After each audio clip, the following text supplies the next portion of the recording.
Merci, Monsieur le Président, Madame la rapporteure, Monsieur le Ministre, Monsieur le Commissaire, cher Thierry. D'abord, je me réjouis de vivre dans un pays qui, lorsqu'un désaccord survient avec un acteur étranger, choisit non pas de le bannir, mais de l'inviter de manière cordiale et en audition libre à venir s'expliquer le 20 avril prochain devant les équipes de Madame la procureure Johanna Bruce. J'espère que Monsieur Elon Musk saura saisir cette opportunité, une opportunité dont vous êtes privé puisque les États-Unis vous sont interdits, alors même que rien ne peut vous être reproché. Alors, Monsieur le Commissaire, cher Thierry, dans votre riche parcours, je veux interroger l'ancien commissaire européen en charge notamment du marché unique et du numérique. Vous avez été moteur pour l'adoption de règlements européens majeurs, le règlement sur les services numériques, le DSA, le règlement sur les marchés numériques, le DMA, et le règlement sur l'intelligence artificielle, mais on a aussi parlé du Data Act tout à l'heure. L'Europe était alors en train de se construire comme un marché numérique de poids, avec sa propre philosophie, créant un modèle vertueux entre le Far West américain et l'omni-contrôle du modèle russe ou chinois.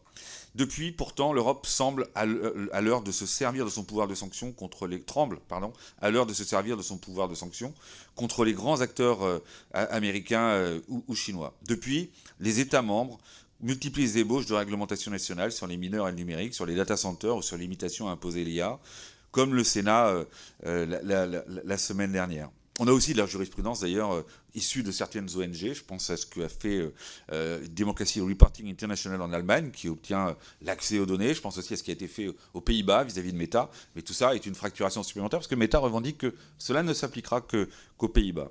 Depuis, on présente le numérique exclusivement à charge comme l'espace de tous les dangers et plus celui de nombreux possibles. Alors comment comprenez-vous ce retour des approches nationales sur ces sujets? Comment lisez-vous la timidité européenne désormais, plus globalement?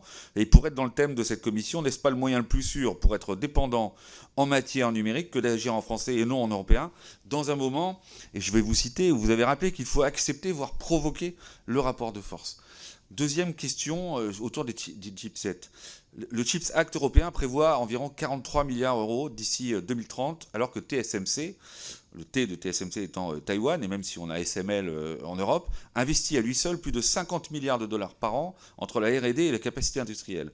Dans ces conditions, l'Europe peut-elle réellement espérer rattraper son retard technologique, ou faut-il reconnaître que le Chips Act relève davantage d'une stratégie de souveraineté limitée qu'une véritable ambition de rivaliser avec les leaders asiatiques? Et je profite de m'adresser à vous pour dire que je bois vos paroles sur notre capacité à limiter, en tout cas à produire du droit pour les limites d'âge. Si seulement on pouvait rendre contraignant les lignes directrices du DSA, nous nous épargnerons bien des débats ici dans cette maison et peut-être des commissions d'enquête, Et donc le plaisir d'être parmi vous. Parce que je ne doute pas qu'on va m'y inviter. Bon,